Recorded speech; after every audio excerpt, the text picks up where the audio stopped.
All right. A brilliant boy. Very, very brilliant. First class, senior man in no book. Listen, this guy knows book, very brilliant.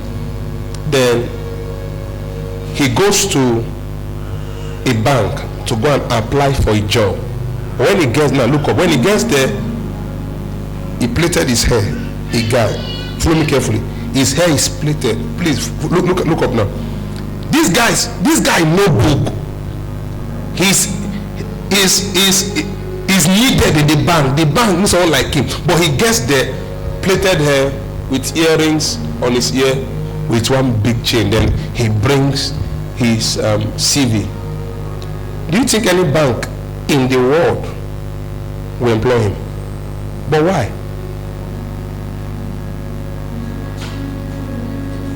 Okay, but does that dress remove from his brain? But with that same dressing, won't he will still do the job he should do?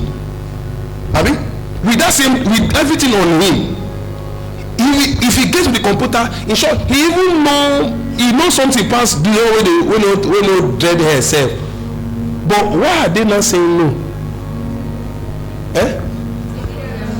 It's against the rules and regulation. Why is it against the rules and regulation? Why do you think the appearance? So why are they against the appearance?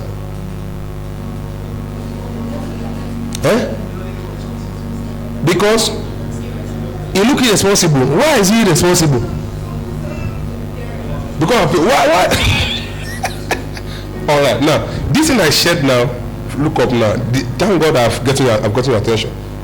Now you see, likewise the same way, when you tint your hair, it's not a sin, but you don't need it. Did you get me now? Or are you lost? This I want to say before. But if I've said it before without giving this picture, you will not get me right. So that same, now the reason why that guy will not be employed is not because he's not qualified, but because for the position, for the status, for what you want to do, you don't need this thing. So as believers, because of our, are you dig what I just said now? So it's not because it's a sin, but because of where you claim you are. So if I'm of Christ, now that thing does not reduce my righteousness. It does not. Because I do it, it won't do my. But the reason why I can't do it is why? Because I'm a Christian. I remember one day we were traveling. Then there's this. It was when we got down from the bus that they now told me what that driver did. They were not telling me the driver's story. That the guy night journey, night bus that this guy drives. They say we drink, McDowell. Okay, those of you that you are a child of God from your mother's home, you might not know McDowell. McDowell is a juice.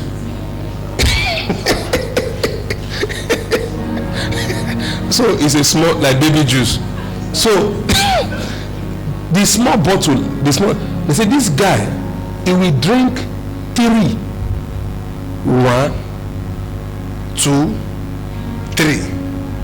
Then the conductor, in those big buses, there's a small chair. So the conductor job is just to be lighting Igbo. So he put it in his mouth. Now we see that's how he now said that's how his eye is open. That without doing that thing he can't drive.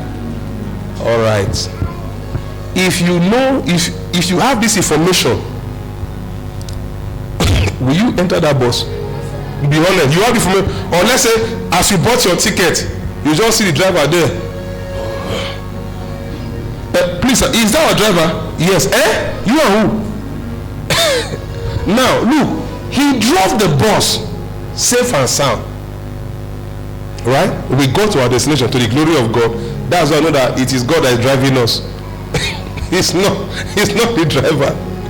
Now, the fact is this: what he did, yes, he still got us to our destination. But is it a good habit? No. Imagine you want to fly an aircraft. You bought your ticket, airpiece, and before, let's say you were already selling some drink before you board, and you saw someone with pilot's cap with big bottle of McDowell, and he's just there, just you know, ask, are you passenger? Airpiece, or I'm just chilling. So, will you see go on that journey? You better go by road. So the point is this: there are some certain things that even that was what Apostle Paul said. All things are lawful, but not all things are expedient. It means if you want to say, show me in Bible, show me in Bible, even though we can't show you in the scripture, but because of your see, you're a king. You know, many Christians, we so quote the scripture, but we don't act the scripture. We are you know what it means to be a royal priesthood? We are ordained as kings and priests. Have you seen an Igwe? Your village Igwe place is Abi? Your village Igwe? Now imagine your village Igwe just come with just sag his jail.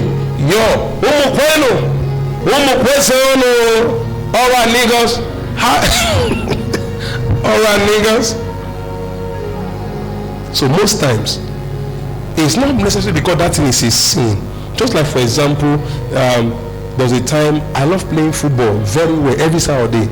Then a particular time the Lord said, he just said, stop playing. If you know what I want to do with your life, this time you are using to be playing ball, you should be investing into something. But I was just doing it to keep myself fit. But because the Lord said for a period I have to stop it, then I stop. Not because playing is a sin. No, but because of the responsibility on me at that period. I can't do that. So if we teach grace, let's teach truth. It must be balanced. If the grace of God upon your life does not exempt you from praying, then it does not exempt you from living right. I come again. If the grace of God upon your life does not exempt you from praying, then it does not exempt you also from living right. It is not him that received righteousness that is righteous. No. It says, be not deceived. It is he that doeth. So Jesus Christ, his death gave us righteousness, the gift. So we didn't do anything to deserve it. Yes, fine and fine. It's not by power.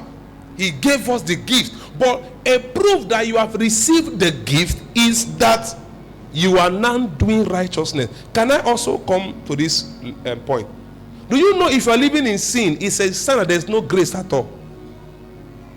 You have not tapped into the economy of grace. If you are living in sin, if you are still rising and falling, it's a litmus test to show us that you have not yet tapped the economy. So grace is available, but you've not tapped it. You see, it is not by him that willeth. No, it is God that helps us both to will and do. But understand this. I was teaching someone about grace. Do you know if a lady now, let's say rich now, just looked at me, just look at me somehow.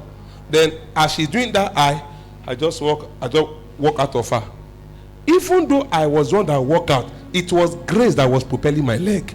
I chose to walk out. Grace moved. Is somebody with me? I decided to walk out on her, but I won't glory in my flesh. I just walk out. Hey, many saw that same thing. They were there. Many saw that same thing. They fell. But you know, because I understand scripture. Do you know the funny? That scripture says, it says, flee every act. Meaning, it's not sin, no, but it's looking like sin. It says, flee every. So that thing, I'm not sure it's sin, no, but it's looking like it. It says, flee. It says, resist the devil. Devil will run. Or when it comes to sin, it says, you do the running.